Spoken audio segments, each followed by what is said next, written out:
반갑습니다. 식사들은 하셨습니까? 문 좀 닫죠? 뒤에. 답안지 작성, 이렇게 2차, 그죠? 답안지 작성에 대해서 지금 얘기를 좀 하고, 그러는 건데, 지금 대부분 이제 2차 시험을 준비하시는 분들이겠네요. 그죠? 네. 좋습니다. 1차 시험 붙은 때가 제일 좋죠. 1차 시험 붙고, 그 다음에 이제 2차 시험장에 가야 되는데, 아마 이 자리에 와 있다는 것은 대체로 동차생이 아니겠나 싶습니다. 그죠? 분위기가 영 안 좋네요. 뭐 좀 안 좋은 일이 있었나 봐. 공부를 너무 이렇게, 전투적으로 할 필요는 없어요. 어차피 이것도 과정에 불과한 거고, 그죠? 이제 사법시험이 2017년을 끝으로 해서 이제 폐지되는 걸로 확정이 됐는데, 미래는 뭐 알 수 없는 거고, 지금 예비시험은 도입할 것 같긴 해요. 근데 예비시험이 도입이 될지 아니면 사법시험 제도를 계속 유지할지는 모르겠습니다. 예비시험이 돼도, 예비시험 제도가 이제 보니까 민주당 쪽 박영선 법제사법위원장 그 양반이 이렇게 주도적으로 하는 것 같더라고. 제일 좋은 건 사법시험이 계속 유지되는 게 제일 좋죠. 예. 사법연수원 그거 지원한 지 얼마 되지도 않았는데, 그거 뭐 쓰라고 쓸 데가 없어요. 2017년에 50명 뽑으면 되는 거 아니야? 50명 뽑아놓으면 강의실 하나면 다 될 텐데, 그죠? 나머지는 다 뭐해? 사실 우리나라 법조인 숫자가 2000년대 들어서 대폭 증가가 됐어요. 그죠? 굉장히 많이 늘었습니다. 그러니까 80년대하고 90년대 중반까지만 해도 연간 300명 정도 이렇게 배출하던 법조인 수가, 그러니까 사법연수원 기수로 하면 28기부터 늘기 시작했어요. 28기가 이제 500명이 됐고, 그 다음에 29기가 600명, 그 다음에 30기가 700명, 이제 제가 붙었던 31기가 700명이었어요. 똑같이 이제 동결시키고, 그 이듬해 32기가 이제 800명 이렇게 늘어났죠. 그 다음에 이제 1000명 이렇게 10년을 뽑았어. 정말 많이 늘어난 겁니다. 그것도 부족한 거지, 이제. 그래서 변호사 시험을 만들어 놓은 거예요. 로스쿨. 그러다 보니 이 신림동도 굉장히 많이 변화가 됐죠. 그죠? 예전에 제가 공부하던 시절만 해도, 그러니까 이 신림동은 다 사법시험생들밖에 없었습니다. 물론 행시나 이런 것도 있었지만은, 비주류였어요, 비주류. 그죠? 사시생들은 대체로 사법시험을 공부하고, 그 다음에 법무관 시험이 따로 있어가지고, 법무관도 같이 시험 준비를 하고, 그죠? 시험을 2번 봤어요. 사시 1차 보고, 한 일주일인가 2주일 있다가 이제, 군법무관을 시험 봤으니까, 군법무관 보고, 그 다음에 또 이제 보험용으로 이제 법행 보고, 그죠? 이것도 저것도 안 되면 이제 법무사 보고 이렇게 되는 게 이제 순서였는데, 법무관 시험이 이제 없어지고, 사법시험으로 이제 통일되긴 했는데, 10년 동안 이제 1000명씩 매년 뽑았습니다. 그죠? 10년 동안 10,000명이 10,000명. 정말 많이 늘어난 거죠. 그러면서 이제 로스쿨로 만들고, 로스쿨에서는 한 해에 1,500명 정도씩 선발을 합니다. 1,500명. 여러분들도 익히 들어서 알겠지만은, 이렇게 보면, 사법시험은 1차 시험, 2차 시험, 3차 시험 이렇게 있고, 변호사 시험 같은 경우에는 로스쿨 들어가는 입학시험이 따로 있고, 그 다음에 변호사 시험을 보는데, 이렇게 난이도를 평면적으로 따지기는 좀 어렵지만, 로스쿨 들어가는 시험이 리트 시험이라는 게 있어요. 그 논술하고. 그게 한 관악산 정도 돼요. 높이로 보면 대충.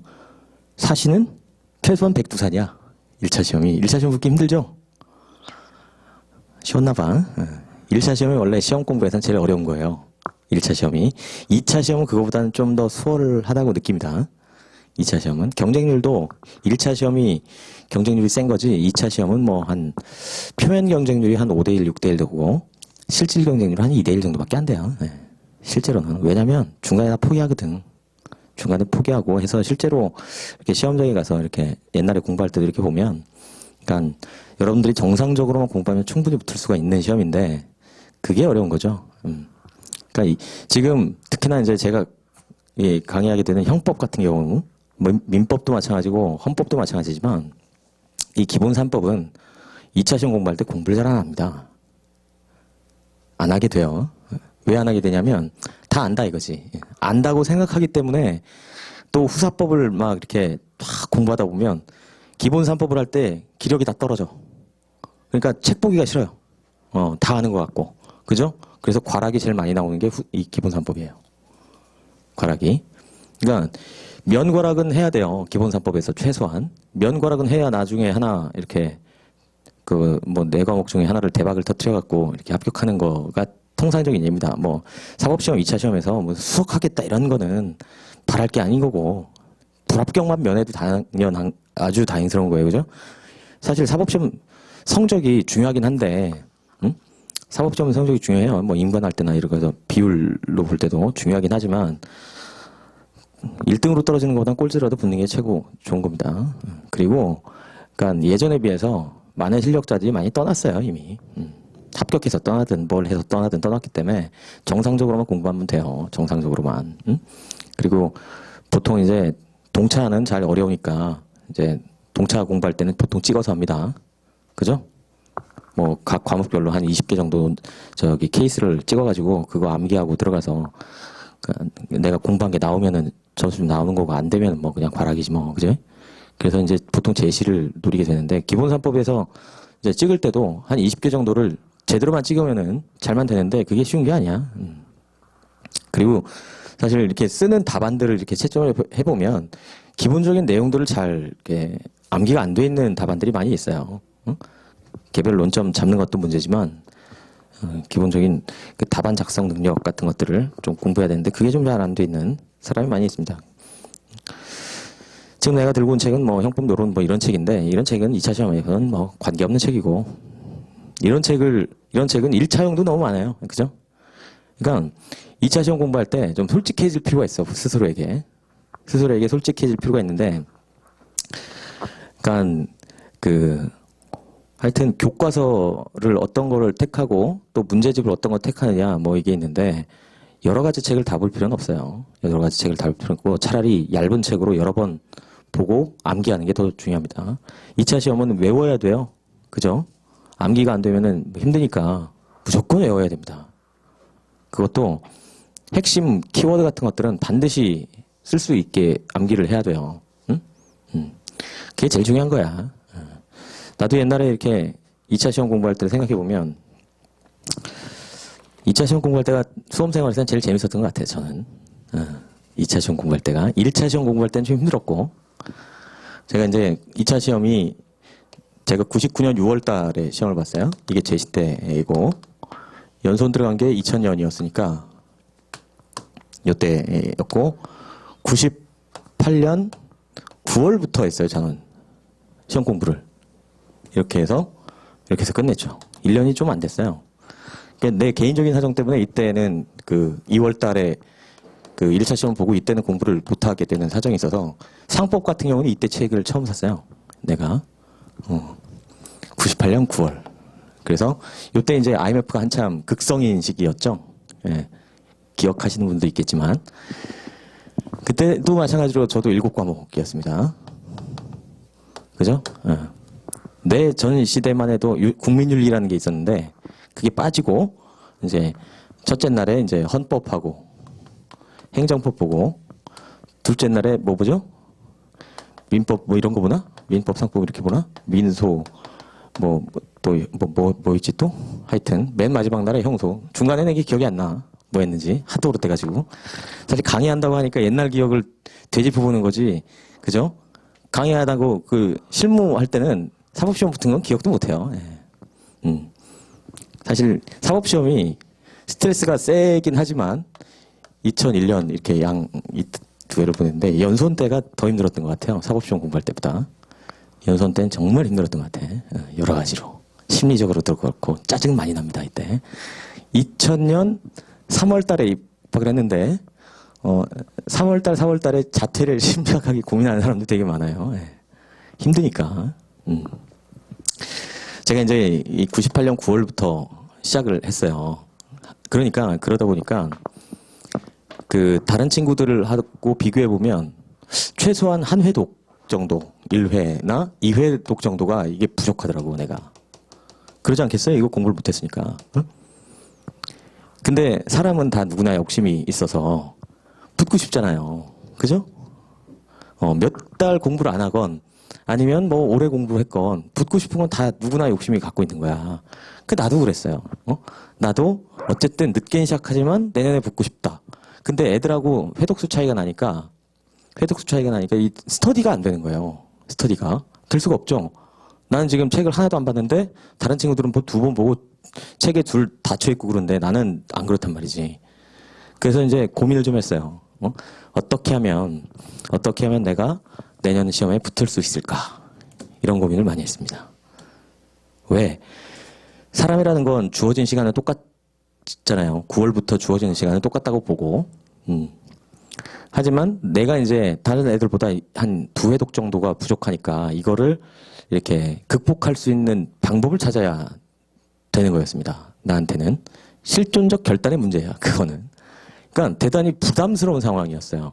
그러니까 선택이라는 건 이게 나중에 결과가 잘 나왔을 때는 옳은 선택이라고 단추할 수 있지만 그게 만약에 결과가 틀렸다면 이 선택은 실패한 겁니다. 그죠? 그러니까 선택은 항상 중요한 거야. 그죠? 어떤 교과서를 삼을 것인지, 몇 시부터 몇 시까지 공부할 것인지, 어떻게 계획을 짤 것인지, 이게 대단히 중요하고, 공부 방법도 어떻게 할 것이냐가 매우 이제 중요한 문제로 이슈로 다가오는 거예요. 다가올 때, 저는, 원래 이제 공부 스타일이 교과서를 좀 중시하는 편이었어요. 교과서. 1차 공부할 때도 그렇고, 2차 때도 그렇고, 무슨 소위 말하는 얇은 책들, 이런 책들은 거의 안 봤던 기억이 나요. 교과서를 굉장히 중시했고, 1차 시험 때 사실 헌민형 같은 경우는 1차 시험 때 나름 반추해서 생각해보면 공부를 잘해놨던 것 같아요, 이건. 그러니까 내가 가장 중시했던 게 기본을 중시하는 거다. 응? 기본 중시라는 게 뻔한 거예요. 교과서에 보면 목차 같은 게 있어요, 목차. 저는 목차를 다 외웠어요. 목차를. 1차 공부할 때. 응? 목차를 다 외우고 시험에 1차 시험 객관식이 나든 안 나든 그런 건 관계없이 전 내용을 다 봤었어요, 사실. 전 내용을 다. 그때도 곽윤직 시리즈였죠, 우리 때는. 여러분은 지원리 이런 거 보잖아, 그지? 얄부이한 거. 근데 곽윤직 시리즈로 그때는 쭉 봤었고, 곽윤직 시리즈에 있는 목차를 1차 공부할 때부터 다 외웠어요. 왜 그랬냐면, 합격기에 보니까 그렇게 하래. 합격한 사람들이 합격기들 있지. 그거를 교집합을 꽂아 보니까, 그게 맞는 얘기 아니겠어요? 그러니까 그 사람들이 얘기하는 게 전체적인 그림을 그릴 줄 알아야 된다? 이런 얘기가 있는 거예요. 전체적인 그림. 그리고 목차를 중시하고, 또 원칙과 예외가 있으면 원칙에 이렇게 이거 먼저 암기하고, 그 다음에 판례는 그림을 그려놓고 그걸로 암기하고, 이런 얘기가 써 있는 거야. 그대로 했어요, 저는. 그래서 헌민형은 목차가 다 기억이 났어서 1차 시험 보러 갔을 때, 그러니까 그때 느낌이 그런 느낌이 있었어요. 헌민형, 예컨대 곽윤식 시리즈 같으면, 곽윤식 시리즈에 이제 민법 총칙, 머릿말, 뭐 써 있는지 그거부터 맨 뒤에 채권 각칙의 그 정가표까지 진짜 기억이 나야 된다 그런 얘기가 있어서 그렇게 기억이 났어요, 진짜로. 머릿속에서 페이지가 넘어갈 정도로 기억을 했었던 기억이 나요. 헌민형을. 근데 이게 나중에 대단히 중요해졌습니다. 나중에. 그걸 말씀드릴 거예요. 어차피 사람은 자기의 개인적인 경험을 통해서 일반화를 시킬 수밖에 없어요. 그죠? 그러니까 누구나 개인적인 경험이 있기 마련이야. 그러니까 내가 1차 공부하는 학생들한테도 그런 얘기를 해요. 뭘 얘기하냐면, 내가 이제 이렇게 보면, 횟수로 보면 내가 이제 96년 12월부터 시작했거든요. 시험 공부를. 그러니까 98년 2월 달에 이제 1차 시험 했으니까 이게 대충 한 1년 정도 되죠. 그죠? 그리고 2차 시험이 한 1년 반 정도 되니까 횟수로 3년이고 공부한 걸로 따지면 한 2년 한 8개월 정도 돼요. 2년 8개월 정도. 그게 제일 빠른 거야, 이게. 더 빠를 수는 없어. 그지? 그렇잖아요. 동차로 붙지 않은 이상 이거보다 빠를 수는 없어요. 그러면 누구나 욕심을 빨리 붙는 건데 그 빨리 붙으려면 방법이 있는 거지. 어떤 거냐? 기본을 중시하는 겁니다. 기본. 근데 학생들이, 공부하는 학생들이 자꾸 떨어지는 학생들은 이런 거예요. 우리 이런 형법책 같은 거 보면 그 보통 강의 시간에 하는 것들이 다 이파리들이거든. 개별 논점들, 그죠? 이런 것들이에요, 다. 이파리들은 잔뜩 뭐 강의하는 것 같은데 정작 긁은 줄기는 몰라. 그죠? 하다못해 공부를 하는데 미수, 형법상 미수가 인정되는 게 몇 개니 그래도 몰라요. 미수 다 배웠는데. 그죠? 그러니까 이건 공부를 제대로 못하는 거지. 이 개별적인 건 몰라도 돼. 이거는. 이건 몰라도 돼요, 진짜로. 몰라도 되고, 차라리 이거부터 외워라, 이거지, 이거부터. 구성 요건엔 뭐가 있고, 유업성엔 뭐가 있고, 목차가 이렇게 되고, 거기에 중목차는 뭐고, 소목차는 뭐고, 이게 외워지면 이건 나중에 자연스럽게 외워져요. 이거 외워진다고 해서 이게 되는 게 아니야. 근데 이걸 해놓으면 나중에 사례형 문제를 쓸 때 문제 소재 쓰기가 되게 좋아요. 도입 쫙 해나가기가 좋다고. 응? 일반적인 거에서 세부적인 걸 들어갈 때 목차가 기억이 돼 있으면은 아 이거는 어디에서 문제 되는구나 하고 금방 쓸 수 있어요. 이것만 암기가 돼도. 근데 이거를 잘 안 해. 왜? 이런 것들이 시험과는 개별적으로 별 문제가 없는 것 같거든요. 뭐 민법에서 뭐 법률 행위, 의사 표시 뭐 이런 것들 앞에 쭉 써 있잖아요. 그게 객관식 안 나오면 안 중요한 줄 알아. 근데 그런 것들이 몸에 배어 있지 않으면 시험 문제 볼 때 진짜 어렵죠. 그러니까 제가 민법, 그러니까 행정법 볼 때였어요. 전 두 과목에서 바락 나올 뻔했습니다. 솔직히 말하면. 왜냐하면 절대량이 부족하다 보니까 이거 이제 어떤 문제가 있었냐면 행정법 시간에 여러분들은 다 아는 논점이겠지만 다단계 행정이라는 게 있어요. 행정회의가 단계별로 이루어지는 거야 이렇게. 그래서 이게 행정회의성이 인정되고 이거 그다음 나가는 문제가 있어요. 다단계 행정회의 들어왔을 겁니다. 하도 옛날에 나온 거라. 이 다단계 행정회의가 나왔는데 문제를 딱 봤잖아요. 그러니까 앞에서 이제 문제를 나눠준다고. 문제를 딱 나눠주면 뒤로 이렇게 넘겨줍니다. 한 장씩. 앞에서부터 한숨이 나오는 거야. 한숨이. 아이고, 아이고, 아이고. 내가 뒤에 앉아 있었는데 나도 딱 받는 순간 한숨이 나왔어요. 문제를 딱 보면 내가 안다 모른다 금방 알 수 있거든. 그죠? 머릿속을 돌려보니 없어.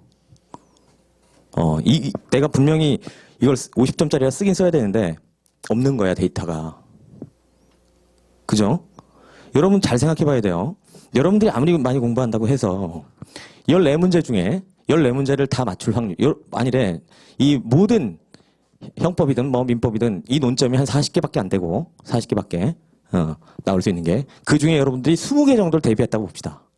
정확히 암기했어. 그러면은 내가 대비한 거에서 나올 확률이 2분의 1이야. 한 문제당. 그죠? 2분의 1. 이렇게 해서 해보면 내가 찍은 문제가 다 나올 가능성이 한 문제당 2분의 1, 50%라고 해도 다 곱해보면 얼마예요? 불가능한 겁니다, 이게. 그죠? 찍어서 공부하는 문제에 이런 문제가 생겨요. 그러면 이런 친구들은 어떻게 되느냐? 평균 점수는 굉장히 좋아. 60점대야. 근데 한 과목 과락으로 떨어져. 그런 사람 많이 봤죠? 굉장히 많습니다. 그래놓고 내가 성적은 굉장히 좋았어. 그 한마디로 내 실력으로 보면 연수원에 들어가고 또 남아. 하지만 그 문제가 과락이기 때문에 내가 떨어진 것 뿐이야. 이렇게 자위하는 거야. 그건 독이에요, 또. 그건 100% 독입니다. 그 이듬해 또 붙을 것 같아요? 또 떨어진다고, 그렇게 해서. 그러면 60, 80, 10씩 이렇게 되는 거야. 그걸 생각해보면 그 사람이 실력이 없다가 아니라 그 사람은 시험 공부를 잘못 대비한 거지. 잘못 대비한 거지. 찍어서 공부하겠다, 이거는. 동차 땐 찍어서 하는 게 맞아요. 어차피 시간이 안 되기 때문에 이건 복불복이야. 어쩔 수가 없죠. 하지만 제시 때는 요행을 바라면 안 돼요. 왜냐하면 그 이듬해 1차가 될지 안 될지 또 모르는데 무조건 붙어야 되니까. 그럴 때는 어떻게 하느냐. 내가 기본이라도 알고 있어야 돼요. 기본이라도. 그 후사법도 마찬가지입니다. 후사법 목차도 몰라. 그것도 안 해왔어. 근데 케이스만 갖고 막 왔다 갔다 하는 거지. 그렇게 해서 잘 나오면 다행인데 그럼 고득점 할 수 있겠죠. 근데 떨어지면 어떡할 거냐 이런 얘기. 떨어지면 기본은 해야지, 기본은. 그죠? 저는 고득점 하나 보면 모르겠어요. 내가 그렇게 뭐 1, 2등으로 붙은 게 아니니까. 하지만 면과락하는 방법은 배워놔야 될 거 아니야. 면과락하는 방법. 모르는 문제 나온다니까, 분명히. 그러니까 안 봐서 모르는 게 있고 봤는데 중요한 논점이 아니라고 생각해서 무시하는 문제들도 있고 그래요. 그러니까 내가 형법에서 이 형법 문제 시험 볼 때 어떤 문제가 나왔냐면 사전자 위작 변작죄가 나왔었어요. 그런 거 책 볼 때 어디 봐요? 안 보죠? 구성 요건도 몰라. 그죠? 여기 뭐가 되는지. 근데 굵은 기본 목차라도 알고 있으면 어떻게든 그릴 수 있거든. 근데 그거에 대해서 기본 목차도 모르고 있으면 사전적, 위작, 변작 이상한 게 나오니까 그게 뭐 그 대학교 무슨 전산실에 들어가서 자기 성적 조작한 거 그 케이스예요. 옛날 문제죠. 10여 년 전 문제니까. 깜짝 놀란 거지. 보통 공문서 위조, 사문서 위조 이런 거 위조만 페이퍼에 하는 것만 이제 공부하다가 전자기록이니까 이게 골치 아파지는 거예요, 이게. 구성 요건도 안 써지고. 그래서 과락 많이 나왔죠. 그때도. 거기다가 민법에선 전혀 이건 그래도 비슷한 거 유추 적용이라도 할 수 있는 게 기억이 났어요. 원래 이제 다단계 행정행위 이걸 써야 되는데 그건 전혀 모르겠고 행정법상 확약을 썼거든요, 내가. 이때 당시에. 근데 확약을 썼는데 이제 뭐 쓸 게 없으니까 어떤 뭐든 쓰고 나와야 되니까 확약을 쓰고 이제 딱 신림동에 버스 타고 왔어요. 버스 타고 와가지고 요 위에 이제 밥 먹으러 나왔다가 같이 이제 공부한 친구를 만났어. 그놈한테. 야, 너 그거 못 썼냐? 그러니까 걔도 확약 썼대요. 그러면서 한다는 얘기가 야, 확약 쓰면 다 과락이래 이러는 거야. 첫날. 응? 기분이 안 좋죠. 그때 뭔가가 툭 하고 떨어지는 느낌이 드는 거야. 하지만 그래도 아직 사흘이나 남았고, 그래도 멘탈이 무너지면 곤란하거든. 그때 술을 마시거나 뭐 이러면 곤란해지는 거니까 그 다음날 하여튼 시험 공부를 했어요. 또 둘째 날이 딱 됐는데 원래 이제 우리 때가 이제 케이스만 준비하던 시대였어요. 그러니까 전 한 3년 동안 케이스만 쭉 나와가지고 이제 단문하고 뭐 이런 건 안 나오는 시대겠구나 하고 케이스만 준비했어요. 근데 첫날부터 단문이 나오는 거예요. 처음부터. 단문 대비 방법하고 케이스는 완전 다르잖아요. 그죠? 단문은 기준 목차가 있었습니다. 옛날 논술하라 뭐 이런 거 할 때 기준 목차가 있어. 연역, 그 다음에 비교법 사례 쓰고, 그 다음에 뭐 관계 개념 쓰고, 뭐 그 다음에 요건 해석론 쫙 쓰고, 그 다음에 효과 해석론 쭉 쓰는 이런 게 아주 기본적인 게 있었는데 우리는 그런 거 공부 안 했단 말이지. 단문으로 뭐가 나왔냐면 일부 취소가 나온 거예요. 일부 취소. 응? 일부 취소 들어본 적도 없는 단어가 법률행위 일부 취소해갖고 25점짜리 딱 나온 거예요. 그때 뭘 갖고 했냐면 정말 대비한 적이 없었어요. 그때 일부 취소한 말도 처음 들었으니까 시험장에서. 근데 그런 일이 발생한다 이거예요. 예, 시험 공부를 하다 보면. 어찌 보면 2차 공부할 때 그런 게 없을래 없을 수가 없어. 항상.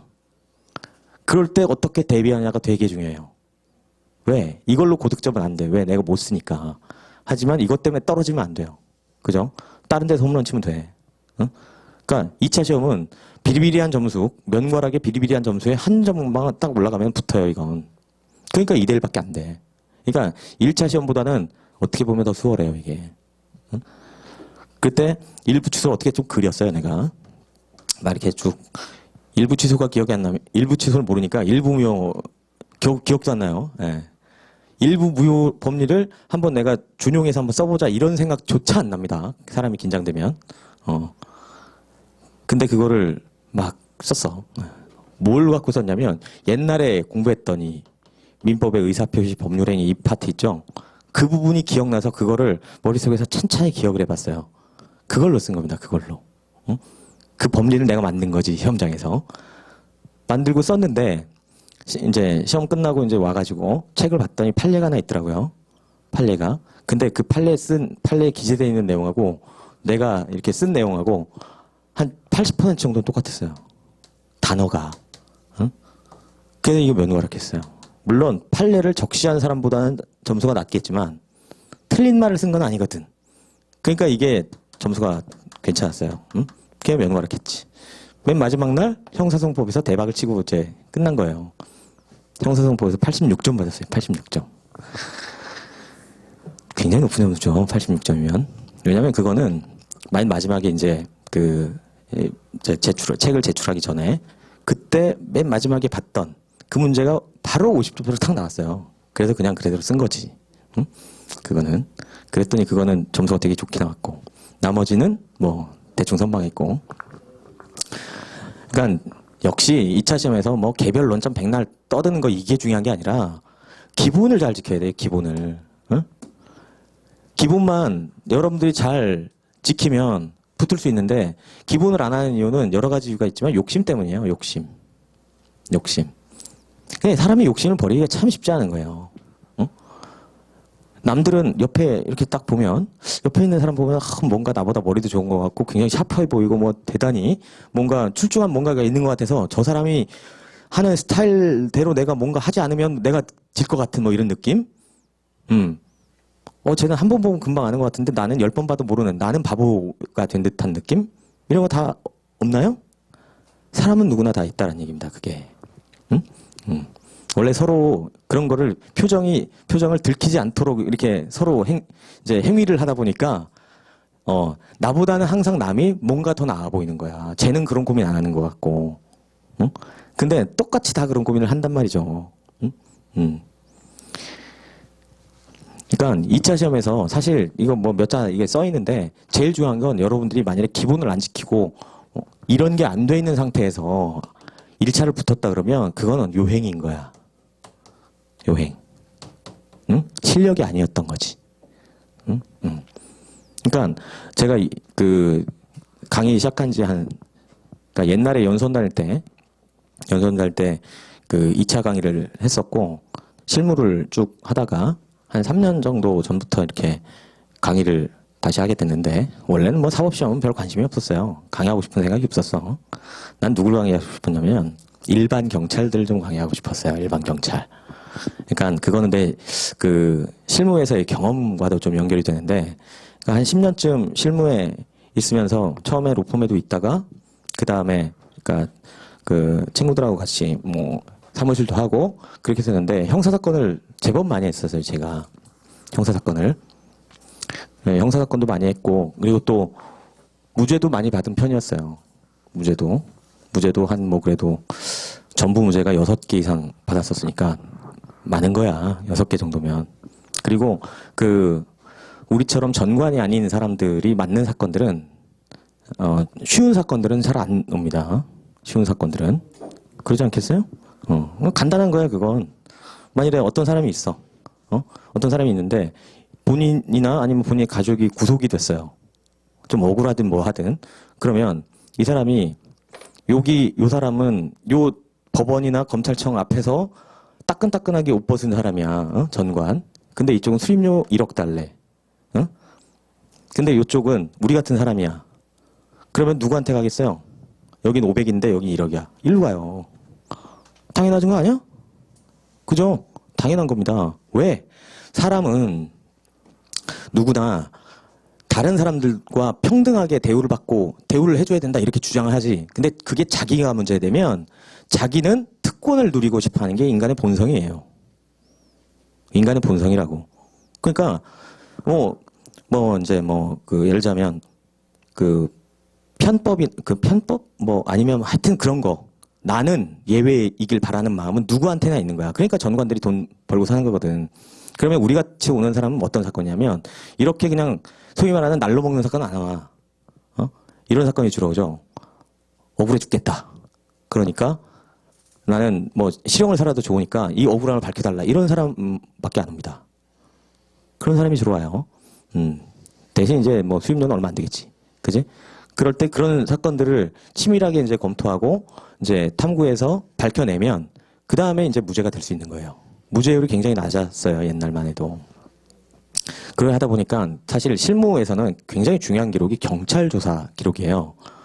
진술조사나 피해자 신분조사. 여러분들 형사정법 공부해본 사람 알겠지만 경찰 작성, 사경 작성의 피신조사는 어때요? 내용을 부인하면 증거 능력이 없어요. 그죠? 몰라요? 그렇다고 사경 작성의 피의자 신분조사는 부인하면 땡이야. 근데 그거는 법문에 있는 거고 실제로는 경찰이 작성해 놓잖아요. 그러면 요 피의자 오기 전에 검찰 수사관이 미리 좀 쳐놔. 읽어보고. 그럴 거 아니야. 얘도 뭔가 있어야 뭘 조사를 하지. 그럼 쌩째도 아무것도 모르는데 뭘 조사를 해. 이거 먼저 읽어본다고. 그래놓고 미리 좀 쳐놓는단 말이지. 업무의 효율성을 위해서. 그럼 사건이 그렇게 가기 마련이에요. 이렇게. 그리고 이게 법원으로 갑니다. 그러니까 실제로 발생했던 건 이거야. A. 근데 조서에는 이렇게 돼 있다고 이렇게. 그러면 당사자는 주장하죠. 아니요, 제가 말하는 건 막 이렇게 삐죽하고 뭐 이렇게 직선으로 돼 있고 이런 A. 그러니까 네가 말하는 게 A라는 거 아니야, A, 그지? 이거 뭐라고 써있니? A. 네가 말하는 것도 A잖아. 그러면 아니 그게 아니라 그게 야 시끄러. 뭐 하면서 그러면 A지? 그러면은 이제 예, 철야 조사 이런 거 하잖아. 철야 조사 이럴 때 있으면 조사 끝나고 나면 이렇게 써 있다고. 예. 그러면 이 사람은 어떤 상황이 되냐면 구치소에라도 빨리 들어가고 싶다 이런 생각이 들어요. 오케이? 조사를 하면서 아침에 이제 불러. 구치소에 있는 사람을 미리 불러. 부른 다음에 일단 조사 안 해. 구치감에다 넣어놔. 그럼 온갖 상상의 나를 펴. 왜 불렀을까? 내가 뭐 잘못했을까? 온갖 거 다 상상해. 한 5시쯤 불러요. 5시쯤. 부르고, 그 자리에서 설렁탕 하나 시켜줍니다. 먹으라고. 이제. 그럼 밥이 넘어가? 안 넘어가지? 안 넘어가는 상태에서 조사를 시작합니다. 그때부터. 슬슬 넘어가면 사람이 임계점에 딱 도달하는 순간이 있어. 조사 후 한 6시간 지나면 사람이 멘붕에 빠져요. 그러면은 한 새벽 1시, 2시쯤 되면 여기에 도장을 찍고 나가게 돼 있어. 그러면은 이제 구치소를 갔든 아니면 집으로 갔든 딱 들어가서 하룻밤 자고 딱 나면 에너지가 다시 차징이 되죠. 그때부터 이제 변호사 찾아옵니다. 변호사님 사실은 억울합니다. 그럼 기록을 쫙 봐. 이렇게 써 있어. 도장 다 찍었어. 그렇네. 아니에요. 사실은 이거예요. 아니 그럼 찍지 말든가. 말이 안 돼. 그게. Understand? 실무는 이런 게 굉장히 많아. 그러니까 무죄 밝히기가 쉬워요? 어렵다고. 응? 그러니까 어떤 게 중요해요? 경찰 조사가 중요한 거야. 이 경찰의 기본적인 법의식 또는 이 실력 이게 필수적인 거야. 뭐 경위 이상급도 직접 이거 작성 안 하거든. 다 경사 이하급들이 작성해요. 사법경찰 리들이. 그러니까 이 사람들을 좀 제대로 좀 가르쳐 주고 싶다 이런 생각이 좀 있었어요. 이런 꼴을 좀 방지하려고. 근데 하다가 이제 사법시험 강의하게 된 거지 뭐. 예.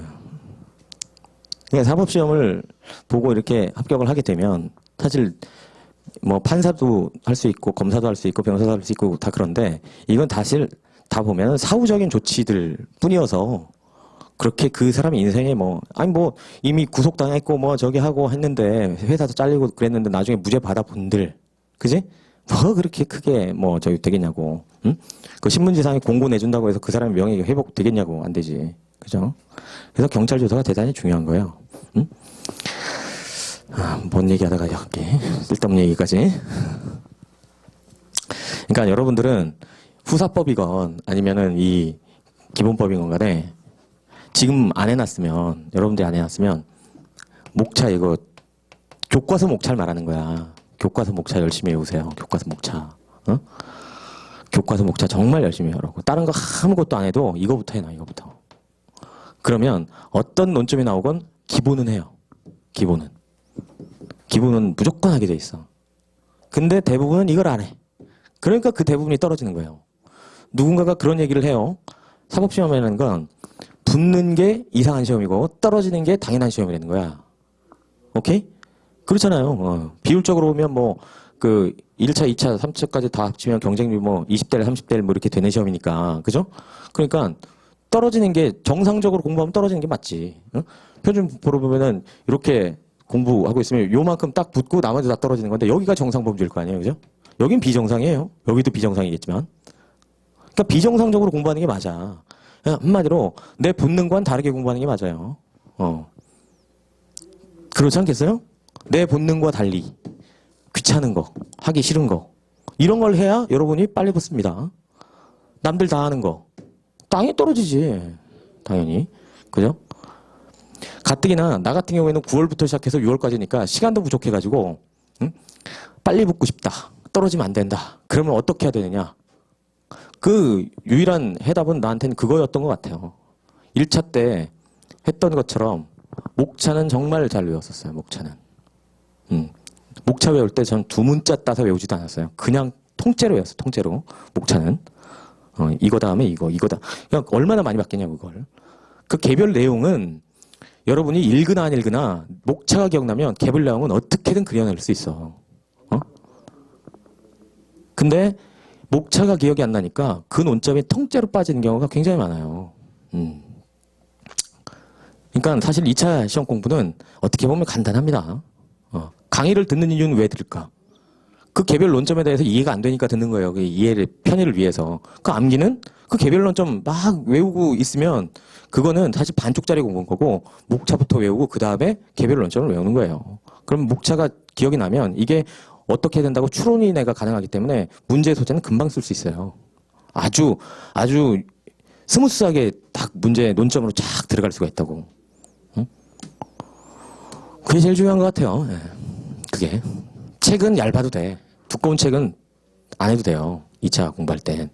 어차피 1차 공부하고 2차 공부는 공부 방법이 좀 다르잖아요. 그죠? 1차야 뭐 이렇게 넓게 튼튼하게 OX를 분명히 가릴 수 있는 정도로 알면 좋게 이건. 근데 2차 공부는 한 논점이 깊이 알아야 돼. 깊이.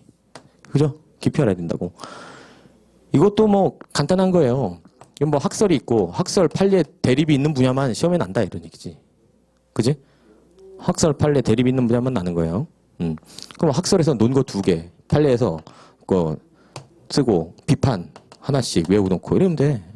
외울 때도 판례는 보통 2어절 정도 외웁니다. 2어절. 이거는 각 학설당 그 핵심 개념, 핵심 특징어가 있죠. 특징어. 그거는 보통 3자 내지 4자 정도로 외우는 거예요. 논거도 필요하면 하나 정도만 외우고 마는 거지. 3자 4자로 압축할 수 있어요. 학설도 어떤 학설이든. 그럼 그거만 외우는 거야. 앞뒷말은 그려내면 돼. 그죠? 지어내면 된다고 지어내면. 왜냐면 채점할 때 그 수많은 채점을 다 일일이 보진 않아요. 이런 개념어가 들어있는지만 보는 겁니다.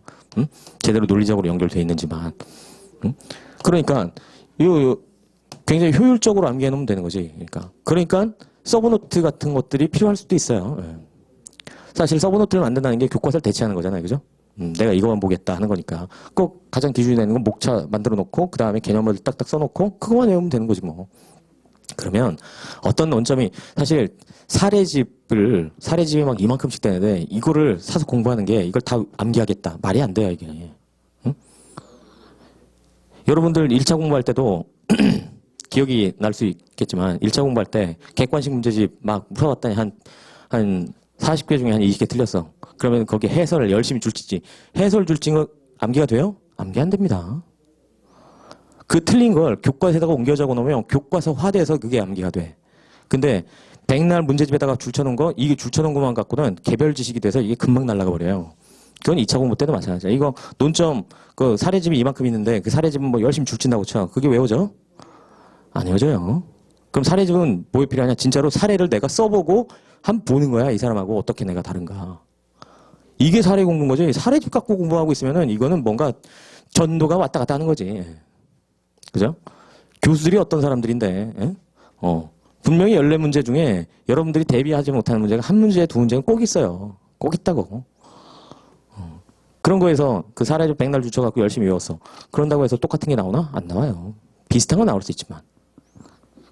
그러니까 시간을 가장 적게 들이는 방법이 목차 암기예요. 여러분이 안 해놨으면 그거부터 하시는 게 내 생각에는 가장 빠른 방법이다 생각합니다. 그리고 지금 뭐 시험 뭐 문제 풀어보고 이런 거 있죠. 지금은 뭐 별 필요 없어요. 풀어본들 뭐 그죠? 몇 번 정도만 보는 게 낫고 지금은 뭐 동차를 위해서는 찍어서 몇 개 정도 찍어서 한 20개 정도 찍어서 암기하는 것도 괜찮은데 나중에 제시 확실히 붙기 위해서는 목차를 정확히 장악해 놓는 게 더 중요해요.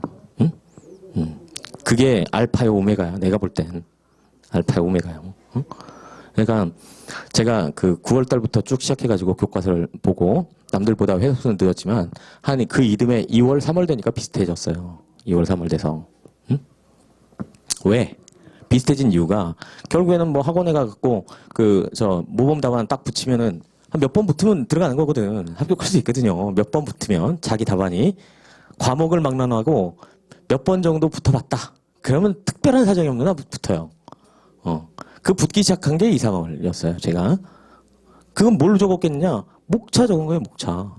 목차 열심히 적고 내용이야 뭐 목차가 기억나면 그 내용 개별 내용은 어느 정도 생각이 납니다. 그럼 사안포섭 해놓고 그럼 돼요. 그렇게 대비하면 돼요. 그러면 효율적으로 공부할 수가 있어요. 효율적으로. 여러분이 이 교수님 뭐 이 책이 좋은 것 같아. 이거 샀다가 저거 좋은 것 같아. 저거 샀다가 이게 다 볼 수 있어요? 못 봐. 본들 무슨 뭐 크게 의미가 있겠냐고. 그래서 2차 공부는 굉장히 공부 방법이 간단합니다. 어. 정말 중요한 건 얇은 책이라도 교과서를 잡는 게 제일 중요하다는 얘기지. 응? 그러니까 공부 방법이 여러분들은 그러니까 그런 게 있어요. 이건 좀 내 개인적인 그냥 느낌이었는데 뭐냐면 옛날에 저희가 공부할 때만 해도 사법시험이 이제 이렇게 300명이었다가 이렇게 늘어나기는 초창기였고 IMF여갖고 인원들이 팍 증가할 때였어요. 이때가. 그래서 제법 실력자들도 막 누적돼 있고 그래서 요때 시대만 해도 워낙 합격자가 적으니까 공부를 A 플러스급으로 안 하면 붙지 못하는 시험이었어요. 분명히. 근데 1000명씩 이렇게 한 10년 뽑아 제끼니까 어떤 문제가 발생했냐면 A 플러스급으로 공부한 사람들은 당연히 붙겠지. 근데 가끔 B 플러스급으로 공부해도 붙는 사람이 생겨. 근데 이 사람들이 얘기하는 거는 똑같은 옛날 사람하고 똑같은 얘기니까 별로 파급 효과가 없어. 이게 파급 효과가 있는 거야. 합격기 이런 얘기가 나와요. 교과서 뭐 별 필요 없더라. 객관식 문제집 보니까 나는 붙었다. 뭐 이런 식으로. 근데 이게 정상적으로 공부하는 거냐고 이게. 응? 여러분들은 이렇게 하면 안 돼. 왜? 다시 줄고 있지 지금 다시. 그죠? 여러분들 무조건 A 플러스로 공부해야 돼. 그래 붙어요. B 플러스로 백날 공부해봐 안 돼 이제는 숫자를 줄이니까. 응? 그러니까 기본으로 들어가서 기본을 잘하면 돼요. 그게 A 플러스 공부 방법이죠. 다른 거 뭐 있겠어요? 깜짝 놀랐어 깜짝. 정말 뭐 이거는 붙으면 안 되는 그런 실력자들도 막 붙어 나가는 거지. 그죠? 그러니까 선배 입장에서 보면 그런 애들이 좀 가끔 있었다는 얘기예요. 뭐 다 그런 건 아니지만. 응? 그러니까 여러분들은 숫자가 다시 줄고 있는 입장이니까 어떻게든 무조건 붙어야 된다고. 그러려면 내가 모르는 문제 아니면 내가 제대로 대비 안 한 문제가 나왔을 때도 최소한 면과락은 할 수 있어야 된다 이겁니다. 그러니까 암기하세요. 그리고 또 하나 중요한 게 생활면이에요. 제가 2차 공부할 때 생활면. 전 진짜 이렇게 생활했습니다. 2차 공부할 때. 9월부터 쭉 되면 아침에 한 7시 이전에 일어나요. 7시 전에. 7시 전에 일어났고 점심 먹을 때, 저녁 먹을 때, 잘 때가 중요해요. 그때가. 이건 뭐 당연히 공부하니까. 저는 아침 식사를 안 했어요, 이때. 아침 식사를 하면은 좀 이렇게 좀 뭐랄까. 아침에 컨디션이 별로 안 좋아서, 아침 식사를 안 했고, 하루에 2과목 정도를 공부했었던 것 같아요. 2과목. 3시 정도로 다녔어요. 3시 정도로. 그래서 오전에는 내가 좀 피곤하고, 이게 리듬이 잘 안 잡힐 때고, 이때는 좀 리듬이 좀 잡힐 때예요. 이때는 공부가 좀 과목 중에 싫어하는 과목 위주로 여기 배치하고, 여기는 좋아하는 과목 위주로 배치했어요. 공부가 좀 안 되는 시간에는 좋아하는 과목, 공부가 좀 잘 되는 시간에는 이제 안 좋아하는 과목으로 이렇게 배치를 합니다. 그 이유는 내가 좋아하는 과목을 좋아하는 시간에 해버리면 싫어하는 과목을 싫어하는 시간에 해버려야 되는 문제가 발생해요. 그래서 이렇게 좀 배치했던 것 같고, 점심 먹을 때, 저녁 먹을 때, 전 산책 같은 거 안 했던 것 같아요. 산책 뭐 일절 안 하고 거의 뭐 사각형 내지 삼각형. 가끔 학원 다닐 때는 이렇게 사각형이고 평상시에는 이렇게 삼각형 내에서만 움직였습니다. 밥집, 독서실, 고시원 이렇게. 3월달, 보통 4월달, 5월달에는 굉장히 스트레스가 심했었어요. 저도 시험이 이제 한 달도 안 남고 막 이럴 때는. 그러니까 책을 뭐 계속 보잖아요. 계속 뭐 보고 넘어가고 할 때 뭐 상법 책을 싹 보고 그 다음에 행정법 책을 보면 상법 지식이 내 뒤통수로 막 날아가는 소리가 들리는 것 같아. 이걸 막 집어넣으니까 이게 막 날아가.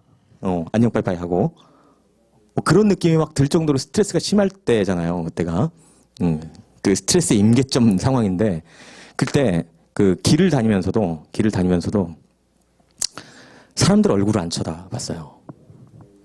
왜냐면 그런 생각이 든 거야. 이게 금방 한번 보면은 암기가 돼야 되는데 암기가 안 되니까 자꾸 써지지도 않고 그러니까 내 머리가 나쁜 것 같다. 일단 그렇게 결론을 내리고 이 나쁜 머리에 이 사람들은 얼굴이 계속 변하잖아요. 그죠? 옷도 변하고 그러니까 간판만 보고 다녔어요. 간판만. 간판은 360일 똑같으니까 내 메모리를 이제 더 이상 안 찾아야겠지. 뭐 이런 강박관념도 있었다니까. 진짜로 간판만 보고 다녔어요. 간판만. 사람들 얼굴 안 보고. 그러니까 정말 붙고 싶었어요. 정말로. 점심시간, 저녁시간 때 그건 1차 때부터 쭉 해오던 건데 이제 아침에 공부를 하잖아요. 그러면은 이제 친구가 이제 밥 먹자 이렇게 가면 종이 아무 종이나 여기다가 밥 먹으러 가자라고 할 때 뭘 씁니다. 주로 이제 목차를 썼던 것 같아요. 목차, 학설, 학설의 개념 뭐 이런 거 팍 썼어. 그리고 쭉 찢어요.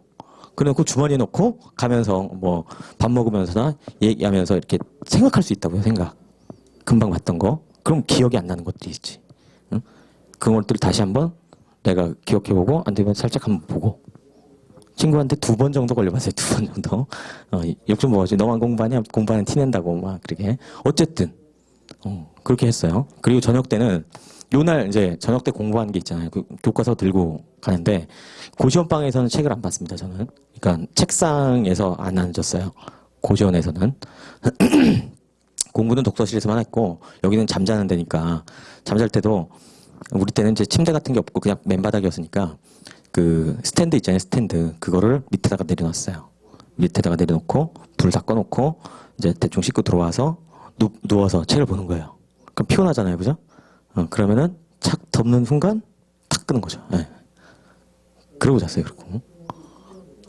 그러니까 그 상황이 되면 뭐 하루 종일 거의 뭐 책하고만 살다 보니까 꿈에서도 공부하라고 있습니다. 꿈에서도. 네. 여러분들이 꿈에서 공부 안 하고 있으면 공부 열심히 안 하는 겁니다.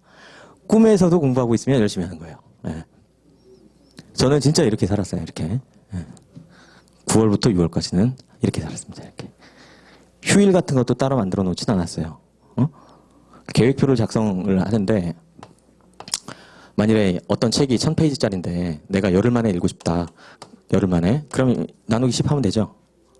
그런데 이걸 세울 때 내 능력의 80%만 발휘하도록 계획을 세웁니다. 이게 대단히 중요한 거예요. 내가 내 능력이 이걸 100페이지씩 보는 거다. 그러면 하루의 진도를 80페이지만 맞출 수 있도록 열 이틀로 잡아놔야 되겠지. 그죠? 80%만. 그러면 대부분은 1페이지부터 80, 그 다음에 80부터 뭐 160 이렇게 될 거 아니에요. 그죠? 그래서 12일 이렇게 되는데 대부분은 내가 공부를 100으로 다 해요. 그러니까 1부터 100 합니다. 그럼 플러스 20 이렇게 되는 거지. 20페이지 초과 달성. 그러면 공부하고 이제 방에 들어갈 때 이게 이제 그 사람은 도박 심리가 항상 있어. 돈을 따야 주는 거 아니야. 그지? 그래서 나는 오늘 뿌듯하게 공부를 충실하게 다 했다. 이런 생각이 딱 들어요. 성취감이 생기는 거지. 매일매일. 응? 그 다음 날도 그럼 이거 다시 재수정이죠. 100부터 180이에요. 그러면 100부터 200이 되는 거지. 그럼 이것도 플러스 20. 이게 쭉 하다 보면 내가 이거를 진도를 다 마쳤다 그러면 하루나 이틀, 하루 정도가 이렇게 비는데 이건 내가 휴식을 해도 되는 시간이죠. 그죠? 이러면서 이제 휴일을 찾았는데 대부분은 이런 경우보다는 불현듯 중간에 정말 공부하기 싫은 날이 있어요. 정말 막 책을 막 집어 던지고 싶은 날. 그죠? 막 찢어버리고 싶은 날. 그런 날들이 있습니다. 그런 날은 공부 앉아 있어 봐야 스트레스만 쌓이고 공부도 안 돼요. 그런 날은 그냥 쉬어야 돼. 잠을 자든 아니면 뭘 하든 쉬어야 돼요. 저는 그때 뭘 했냐면 그때는 한참 뭐 비디오방 같은 게 많았으니까 콜라하고 담배 한 갑을 딱 사가지고 비디오방에 갔습니다. 그래서 다이하드 같은 거 있지. 아무 생각 없이 막 두드려 부시는 그런 영화 한두 편 딱 보고 나왔어요. 그럼 한 너댓 시간 딱 지나 있습니다. 그럼 나오면서 이제 그런 생각이 들지. 공부할 걸. 뭐 이런 생각. 하지만 그러니까 다시 이제 리와인드 시키는 거야. 그러면 하여튼 오전 시간이 다 날아갔잖아요. 이 시간이. 응? 이 시간 싹 날아갔으면 이거를 이쪽에서 써먹으면 돼요. 이쪽에서. 그러면 진도가 안 밀립니다. 그래서 저는 진도 밀린 적이 없었어요. 진짜로 없었습니다. 그러니까 그 계획이 타당성이 있는지 여부가 중요한 게 아니에요. 계획을 세웠으면 지켜야 돼요. 그게 더 중요한 겁니다. 그러니까 간단하죠. 교과서, 목차 열심히 해보라는 거 하고, 그리고 진도를, 목표를 세울 때 내 능력의 8할 정도만 세워라. 이겁니다. 8할 정도만 세워라. 그리고 그거를 지켜라 이거죠. 지켜라. 그러면 여러분들이 어떤 책으로 해도 돼요. 나는 책을 읽는 데 너무 늦어요. 나는 천천히 읽을 수밖에 없어요. 그러면은 활자가 많은 책을 고르면 당연히 안 되겠지. 그죠? 활자가 좀 적은 책을 골라서 그거를 저 페이지 쓰도록 하면 돼요. 그것들만 지키면 돼요. 그것들만. 원래 이제 교과서라는 게 그 저희 때 상법 책을 내가 처음에 산 게 정찬영 교수님 책을 샀어요. 두꺼운 거 2개. 근데 보다 보니까 이건 1회독 딱 하고 더 이상 못 하겠더라고. 도저히. 물론 학교 다닐 때 상법을 보긴 했지만 이것도 보려면 너무 힘들어. 그래갖고 2월 말인가 책을 바꿔버렸어요. 정찬영 교수님 책은 그냥 참고서로 딱 빼버리고 그때 이제 임재철 변호사가 이제 처음 쓴 책이 초판으로 나왔을 때야. 그게 얇더라고. 이걸로 갔습니다, 나는. 그러니까 뭐 그 시험 공부할 때 교과서 바꾸는 게 안 좋다, 뭐 저런 터부 이런 터부 막 있는데 그 터부가 중요한 게 아니라 내가 붙어야 이게 장땡인 것이지, 그지? 이만큼 못 보겠더라니까 시간이. 그냥 버리는 거지 뭐. 참고서로 그냥 빠지고 요 책으로 갔어요. 얇았다고 그게. 이거 달달달달 외우면 돼요. 목차 위주로 해갖고. 그럼 이게 얇으니까 그럼 상법도 커버가 되고, 그죠? 뭐 형사소송법 같은 거는 뭐 애지간한 책들이 다 괜찮으니까 그 책으로 하나 했고, 또는 뭐 다른 뭐 구구한 뭐 이상한 책들 많이 안 봤어요. 딱 교과서 그리고 케이스 문제집 하나, 그 정도만 봤던 것 같아요. 그 정도만. 그것도 소화하는데 시간이 제법 걸립니다. 그 정도 하는데도. 그리고 이제 말쯤에 가서 이제 쓰는 거 그 연습 좀 해봐야 되니까 그건 뭐 학원 다녔죠. 그러니까 한 3월 4월 되니까 이제 슬슬 하나씩 붙기 시작하더라 이런 얘기죠. 그러면서 시험장에 딱 가서 나흘 동안 뭐 이렇게 치르고 나왔습니다. 사실 2차 답안지 작성 요령인데, 답안지 작성은 사실 뭔가 실력이 전제돼야 되는 거예요. 실력이, 그죠? 그럴 때 여러분들이 2차 시험인 굉장히 우리한테 요구하는 게 어떻게 보면 굉장히 간단한 거예요. 그것만 해결할 수 있으면 나머지는 되는 거란 말이죠. 그게 기본으로 돌아가라. 기본으로 돌아가라. 교과서. 기본적인 거. 그거부터 암기해 놓고 그 다음에 케이스집을 봐야 돼. 자꾸 뭐 빨리 가고 싶다고 해서 시험이 내년이거나 아니면 올해 저긴데 자꾸 뭐 바늘 허리에 매서 쓰려고 자꾸 그렇게 욕심 부리면 안 돼요. 그러면은 그건 유행이야, 유행. 유행이에요. 유행을 바라면 안 돼요, 사시에서는. 지금 워낙 쟁쟁한 실력자들이 많이 있단 말이지. 공부하다가 저기 한 친구들은 이미 로스쿨 쪽으로 많이 넘어갔어. 로스쿨 시험이 훨씬 쉽거든, 리트 시험이. 근데 여러분들은 학점 관리가 안 돼서 좀 힘들지, 그지? 학점이 별로 안 좋잖아요, 법대생들이. 그러니까 그거는 뭐 지난 얘기고, 지금 어떻게든 붙으려면은 저 금방 말씀드린 생활, 그 고시 공부하면서 술 먹지 말라고, 고시 공부하면서 술 먹지 말라고, 술. 어떤 경우에도 먹지 말라고. 뭐 좋아서 먹든 싫어서 먹든 어떤 경우에도 먹지 말아요. 왜? 그거는 연수원에 들어가서 실컷 마십시오. 연수원에 들어가서. 단 한 잔도 안 돼요. 예. 그거는 일단 자세가 안 된 거야, 자세가. 난 신림동에 다시 돌아와서 깜짝 놀란 게, 뭔 놈의 바가 이렇게 많아? 고시생들이 웬 바? 그지? 그거는 있을 수 없는 일이에요. 그런 거 해서 붙었다. 뭐 그런 거 뭐 많이 놀고 붙었어요. 그거는 걔는 B 플러스야. 그지? 그건 FM이 아니에요, 그건. 응? 그런 애들은 떨어질 애인데 붙은 거야. 걔가 정답이야? 정답 아니야. 응? 그렇게 해서는 정말 못 붙어. 붙어서도 안 되고. 그러니까 술 먹지 말고. 그리고 불필요한 행동은 안 하는 게 좋아요. 불필요한 행동들. 불필요한 행동. 그리고 이제 부모님들과의 관계 설정도 되게 중요합니다. 그죠? 여러분들 공부할 때 이제 뭐 지금 그나마 1차 붙었으면은 부모님들이 이렇게 닥달하거나 주변에 닥달하진 않을 거야. 뭐 설날 추석 고시생이 그런 게 있어. 집안에 어떤 문제가 있어도 여러분이 해결할 수 있는 건 아무것도 없습니다. 그죠? 뭐 집안에 돈이 없어. 아니면 지금 뭐 무너지기 일보 직전이야. 내가라도 어떻게 돈 좀 벌어야 되는데 그런 생각하지 말라 이런 얘기입니다. 그래서 일주일에 한 번씩만 전화를 드립니다. 부모님한테. 그래서 부모님한테 딱 통보를 해요. 부모님, 제가 이제부터 공부를 본격적으로 하게 됐습니다. 그러니까 전화 가끔 드린다고 서운해하지 마시고, 전화를 만일에 드렸을 때 특히나 어머니 이렇게 뭐 집안 얘기, 친척 얘기 등등 기타 등등 얘기는 하지 말아 주십시오. 오케이? 동의를 받으셔야 됩니다. 그리고 좋은 얘기만 해주시기 바랍니다. 좋은 얘기 해줄 거 있으면 없으면 그냥 돈이나 주겠다고 하시면 됩니다. 이 정도 얘기만 하면 되지 왜냐면 내가 이제 공부할 때가 IMF 때였잖아요. 저도 마찬가지였어요. 돈이 없었단 말이죠. 어? 뭐 독서실 뭐 다 돈이잖아. 그지? 근데 IMF 빵 터지니까 돈이 없어. 그럴 때 부모님이 돈 없다고 힘들어한다고 해서 내가 할 수 있는 건 아무것도 없다 이겁니다. 그러면 내가 지금 해결할 수 있는 것부터 해결하는 게 우선인 거예요. 해결하지도 못하는 거 괜히 고민해봐야 소용없어. 뭐냐? 빨리 붙어서 마이너스 통장 만들어 드리자. 이게 더 효도하는 방법이에요. 그죠? 현실적으로는. 응? 그렇잖아. 나는 어땠냐면 붙어야 되니까 그때 집에서 이제 돈이 안 올라오는 거예요.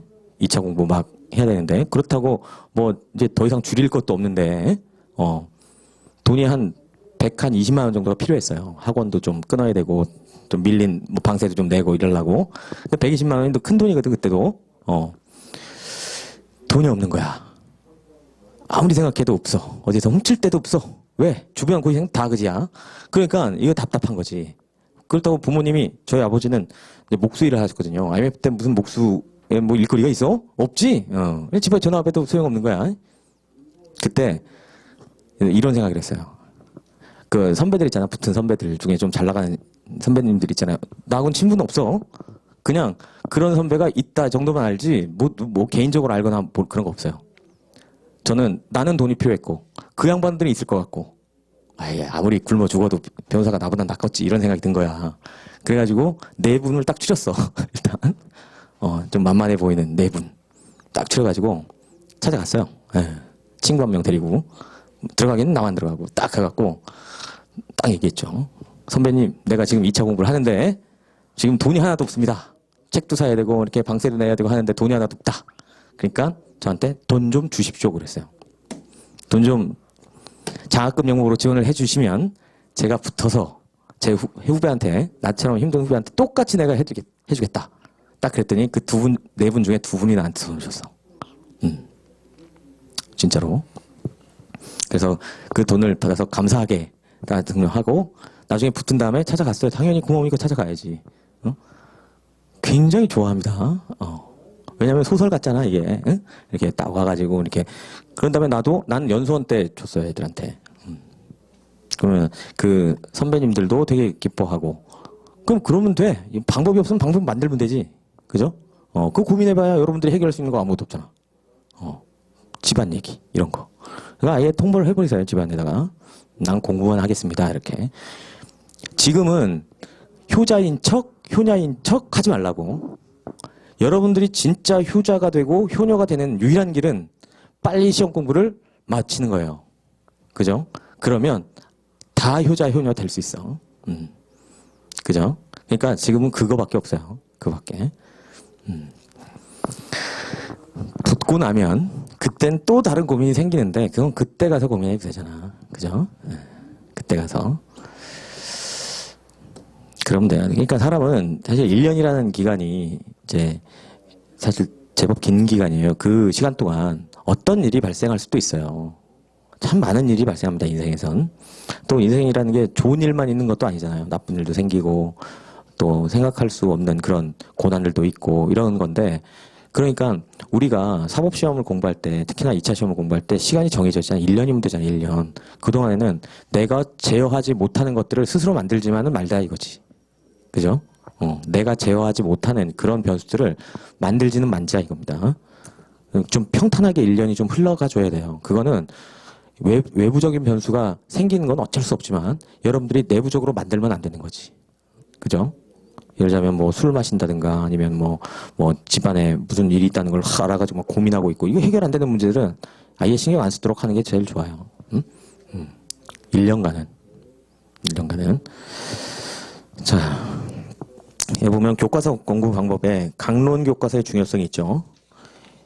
특히나 어떤 과목이든 다 마찬가지인데 특히나 형법 같은 경우에는 2차 시험에서는 강론의 기본 구성 요건을 잘 외워놔야 돼요. 1차 시험에서는 그렇게 그냥 판례 위주로 중요했다면 2차 시험에서는 판례가 그렇게 중요하진 않아요. 어떻게 보면. 그러니까 중요한 판례들만 중요한 거고 아주 개별적인 판례들은 거의 시험에 나지 않기 때문에 그거 말고 교과서의 기본적인 구성 요건들 이거를 법 조문과 관련해서 법 조문을 딱 보면 그 기본적인 구성 요건들이 기억이 나야 됩니다. 그걸 쓸 수 있어야 돼요.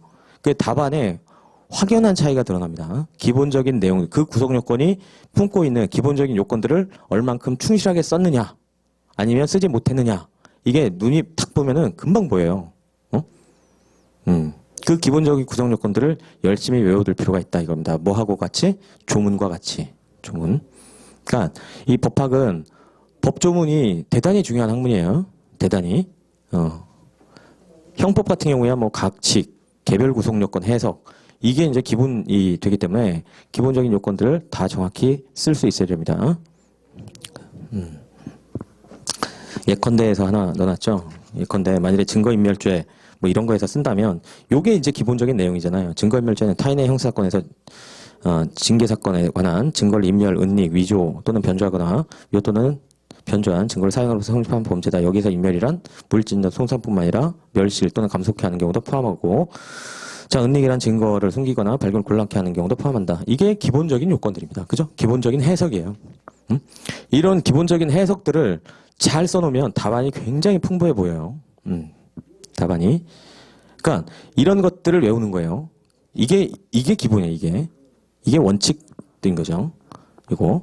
이런 것들을 써놓고 사안에선 이렇게 포섭될 수 있다. 딱 적어놓으면은 딱 맞는 거예요. 이게 대칭 구조가. 근데 대부분 학생들은 그냥 조문만 적고 만다고. 조문만. 그죠? 조문만 적고 그냥 넘어가. 그러면은 아무래도 상대적인 우위를 점하기가 좀 어렵겠죠. 그다음에 이론, 판례. 이론을 얼만큼 적어야 되느냐. 이건 뭐 사실 그 논점에서 이론과 판례가 대립히는 부분이 당연히 우리 시험에서 많이 날 것이고, 그것들을 얼마나 충실히 적어내느냐. 근데 사실 거기선 변별력이 그렇게 크게 차이 나진 않아요. 사실 따지고 보면. 학설과 학설 내용, 그리고 판례, 뭐 이런 것들을 적어내는 것은 의외로 그건 차이가 별로 안 납니다. 의외로. 좀 어디서 차이가 나느냐. 사실 논점을 정확히 캐치해내는 능력에서 좀 차이가 나긴 해. 케이스라는 게 주소를 잘못 체크하다 보면은 엉뚱한 거 작성하게 돼 있죠. 엉뚱한 거 작성합니다. 그럼 2시간 내내 뭐 말도 안 되는 거 쓰고 자기는 잘 썼다고 생각하고 나오지. 그죠? 다른 친구 얘기 들어보면 이제 별이 노래지는 겁니다. 이제 하늘이. 그러니까 논점을 잘 파악해야 돼요. 논점을. 그러니까 뭐 이게 다지 뭐. 기본 구성 요건 잘 암기하고, 목차 잘 암기하고, 생활 잘 관리하고, 그죠? 매일매일 허튼 짓 안 하고, 그러면 돼요. 그러면. 그러니까 2차 시험은 1차 시험보다 훨씬 수월해. 그런 면을 따지고 보면 말이죠. 목차 작성. 정말 중요하죠. 네. 정말 중요합니다. 2차 시험은 목차 작성에 따라, 그러니까 이게 이제 초안이죠. 초안 작성에 따라 그 사람의 당락이 결정돼요. 거의. 초안을 어떻게 작성하냐에 따라서. 이게 답니다. 사실은. 초안 작성은 이렇게 목차, 개요 작성하는 건데, 이 목차 작성은 2차 시험에서도 중요하고, 연수원에 가면 연수원 시험에서도 중요하고, 실무에서도 중요합니다. 목차를 잘 작성하는 능력은 굉장히 그 법률가한테는 굉장히 요구되는 능력이야, 이게. 목차를 논리적으로 흥결없게 작성할 수 있는 능력이 법률가의 사실 80%는 글쓰기예요. 법률가의 능력에 떠드는 게 아니야. 지금 뭐 구술변론주의 해가지고 좀 이렇게 말로 떠들게 만들어 놓긴 했는데 대부분은 여전히 글 쓰는 겁니다. 얼마나 논리적으로 쓰느냐 이거예요. 목차를 잘 작성해야 돼. 2차 시험도 목차 작성에 따라서 그냥 당락이 왔다 갔다 해.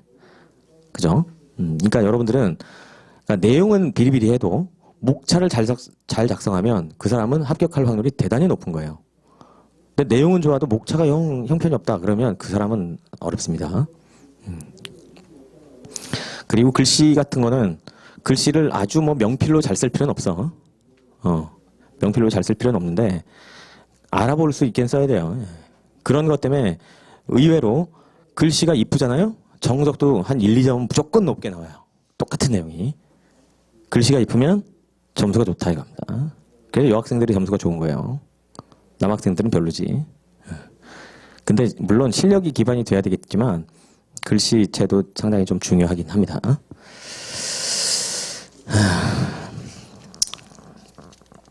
자, 그러면 잠깐 쉬었다가 요거 내가 이제 사례 문제를 2개 정도를 이렇게 박아놨는데 요거를 보고 실제로 문제에서 우리가 어떻게 접근할 것인지 요거에 대해서 잠깐 한번 보죠. 한 10분 정도만 쉬겠습니다.